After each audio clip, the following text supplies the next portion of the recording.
Hello guys, welcome back again sa ating programang The Action Manu at sa ating YouTube channel. Mega love shoutout po sa lahat natin ng mga viewers Luzon, Visayas at Mindanao all over the world. Welcome naman sa ating panibagong video, panibagong reaction mga ka-action, mga kakamping.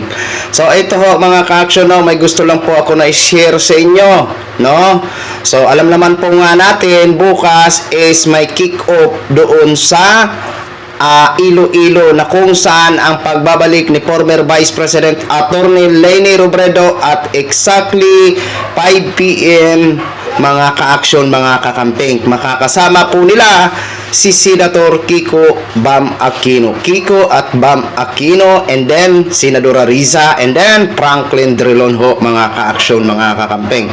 So ito po, may Facebook Live ito si Attorney Leni Robredo kung saan kinovered ng isang ni Sir Jerry Triñas. Ayan. Okay, so hiramin po natin ang kanyang video. Credit po sa video nyo, sir. Ayan, at panoorin po natin dahil nasa Iloilo na po ang ating minamahal na former Vice President Attorney Leni Robredo. Siguro, bukas, bago mag-start ng event, magkaroon ng house-to-house or motorcade. Kaya abangan po natin ang mga activities nila doon sa Iloilo bukas, no? Kasi alam natin na mag-house-to-house pa siguro yan. Hindi ko po sinisigurado pero yun yung maaring gagawin nila sa umaga habang hinihintay ang nasabing event, no, na kung saan magtitipon sa isang komplekso, mga ka-action, mga kakampi. Alright, panoorin na po natin ito, no, kasi dito kasi nagpasalamat si former Vice President Attorney Leni Robredo sa mga taga Iloilo dahil alam nyo kung bakit. Kayo na lang po ang makinig. Siya na po ang bahala magkwento sa atin. Okay, panoorin po muna natin ito. Ladies and gentlemen, to give her response, please give a big round of applause to the former Vice President. We have Ma'am Leni Robredo. Mayong hapon sa tanan. Hanggang dyan lang alam ko. Bawat punta ko dito, I always promise myself that next time I come, ang speech ko now will be in Ilonggo. Kabalo, kaintindi, pero hindi nakakapagsalita. Kasi hindi ko kaya yung accent nyo. Ang accent nyo, kabaliktaran ng accent namin. Kayo galit na, pero malambing pa. Kami naman naglalambing, pero parang galit. Siyempre, Mayor Jerry, Vice Mayor Ganson, the City Council, the representatives of the National Resilience Council, syempre headed by Admiral Pama and Edie Sly, and the rest of the team, our department heads, Ma'am Raisa, sa inyo pong lahat, maayong hapon ulit. It is so good to be back in Iloilo. I haven't had the chance to thank you yet for the overwhelming support that you gave me in 2022. Ano yun despite the odds, ang laki ng pinanalo ko sa Iloilo.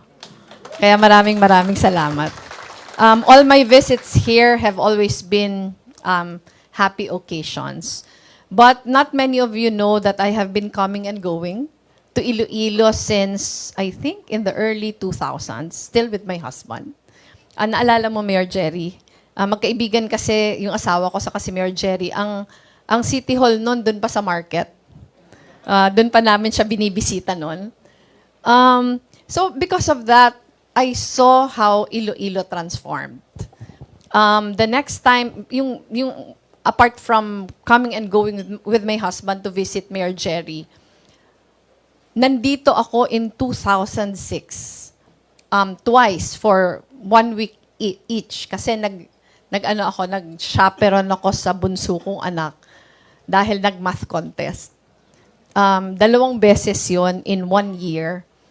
It was, I think, I think it was during those 2 visits that opened my eyes na yung bias ko sa Iloilo started. Dahil nandito ako mag-isa, we were only allowed to visit my daughter 1 hour a day. So mag-isa ako nag-explore ng Iloilo. So doon ko nakita kung gaano kabait yung mga tricycle drivers, kung gaano kabait lahat, kung gaano kasarap yung pagkain, So yung love affair ko with Iloilo started with that. And when I became congresswoman already after my husband died, Senator Frank told me to visit. Kasi yung asawa ni Senator Frank naman ng kababayan ko, si Tita Mila. So, hindi ko alam kung alam nyo na yung pinaka-festival kasi sa amin, yung Our Lady of Peñafrancia. Every September yun, millions of people come to visit. And one of the most sought-after activities during that particular week is a fluvial procession. Milyon na tao yung pumupunta sa fluvial procession. So, one time, sinamahan ko si Senator Frank sa si Tita Mila sa Peñafrancia Festival. Nakita niya kung gaano kadumi yung river namin. And sabi niya, you should visit Iloilo. Kasi sabi niya, actually, yung river sa Iloilo dati, mas madumi pa dito. Pero dahil nilakasan namin yung loob namin to start the Esplanade program. Kasi 13 ano ba yun? Phases? Already? Hindi ko alam kung ilan na. 12. Pero the first time I went, isa pa lang. Isa pa lang yung natatapos. Sabi niya, nung inumpisahan na, painful lang naman yung umpisa eh. Painful yung umpisa, pero once maka-display na kayo ng proof of concept, yung tao nagkakaroon na ng ownership sa paglilinis ng river. And ang naalala ko, kasama ko na yung city council at that time eh. In-invite ko na sila, pero I was still in Congress. Ayan, kasama ko si Mayor Jerry sa Congress. Wala kaming masyadong influence on how the city will be run. 'Di ba, Mayor? Parang pwede lang kaming tumulong, pero syempre yung magdidesisyon yung mayor. So, naumpisahan naman namin, but not in the way that Iloilo City did it. So, bumalik ako ngayon with my team.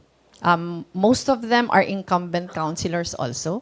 Some have been with the city for so long, but are now running for the city council, to show them what is possible.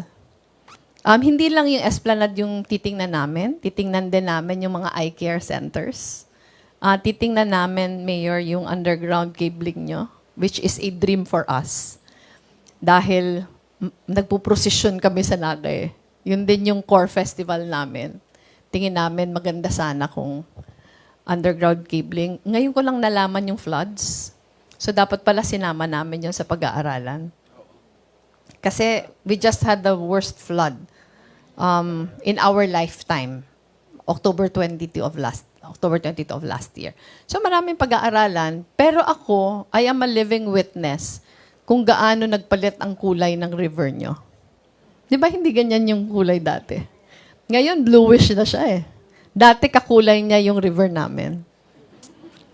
Pero nung parating pag nadidishearten ako, parating sinasabi ni Senator Frank, buti nga kayo wala kayong mga barge. Buti nga kayo wala kayong mga barko. Kami meron. So maraming langis sa amin. Kayo wala. So if you were able to do it in Iloilo, you can also do it sa Naga. Pero anyway, gusto ko din iksian na kasi hindi naman mahalaga yung sasabihin ko. Pero yung sa akin lang, siguro if there was one lesson we learned, kasi sabi ni Mayor Jerry, nung bago siyang mayor dito, he also went to Naga to visit our programs. We are also very proud of our city and what we have done in the last few decades or so. Pero if there was one lesson we learned, talagang yung fight to keep the city clean, efficient, good, it's a continuing fight eh. 'Di ba? Hindi siya natatapos dahil naayos mo. Pero yung pag-aayos araw-araw. And I think all the department heads here can attest to that.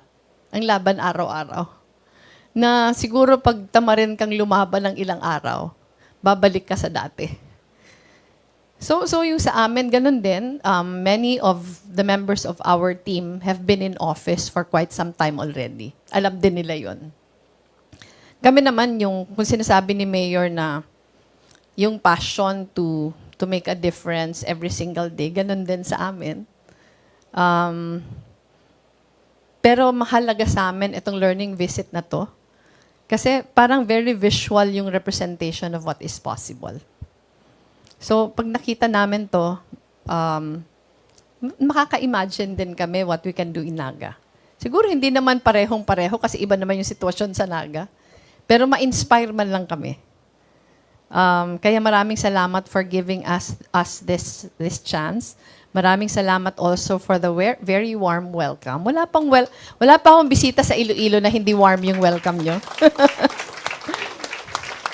I have been here, I have been coming and going for so long, laging in-embrace nyo ko. Parang naalala ko, kayo yung tama ba? Kayo yung nag-MC ng rally natin. Kaya sabi ko na, ikaw yon. So maraming salamat. Ang sasaya ng mga rally natin. Alam nyo, yung entrance ko dito sa Iloilo, naging pamantayan siya ng lahat na entrances sa mga rallies. Naalala nyo ba yung entrance ko dito? Beyonce. Beyonce inspired. So yun. Maraming salamat, Mayor, Vice. Maraming salamat po to everyone in the City Council, to all the department heads. Thank you for welcoming our team. Madaming salamat, ladies and gentlemen. That was our former Vice President, Leni Robredo. So yun na ho mga ka-action, mga kakamping, no, napanood na po natin at napakinggan na po natin. Wow! Grabe ang mga Ilonggo.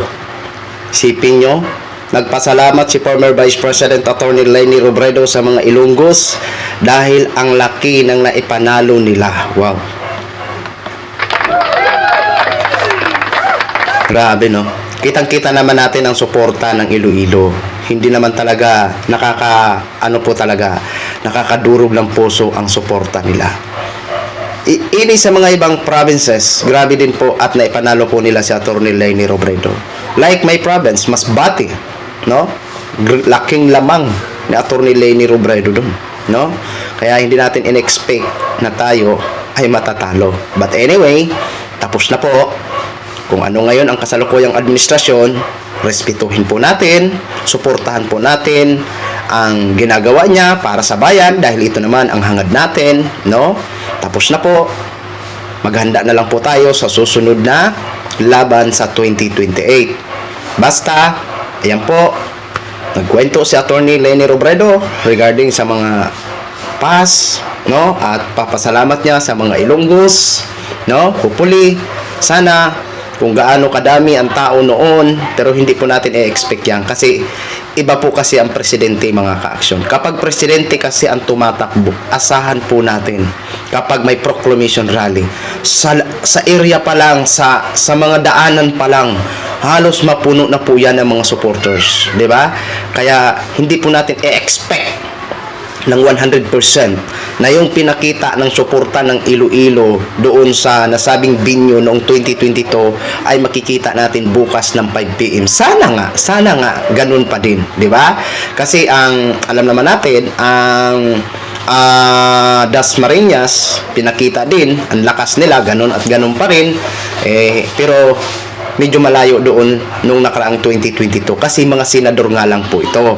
Iba kasi ang labanan ng presidente kasi sa kalsada pa lang kitang-kita mo na po, grabe na ang tao, no? So sana asahan po natin sa mga Iloilo na sana buo pa rin ang suporta nyo sa ating mga pambato at maraming salamat po sa mga LGU na meet ngayong araw ni former Vice President Attorney Leni Robredo. Mabuhay po kayo dyan, mabuhay po ang sambayan ng Pilipino. So yun lang guys, share ko lang po sa inyo.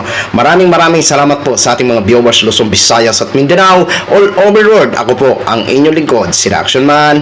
Good evening everyone. Beautiful.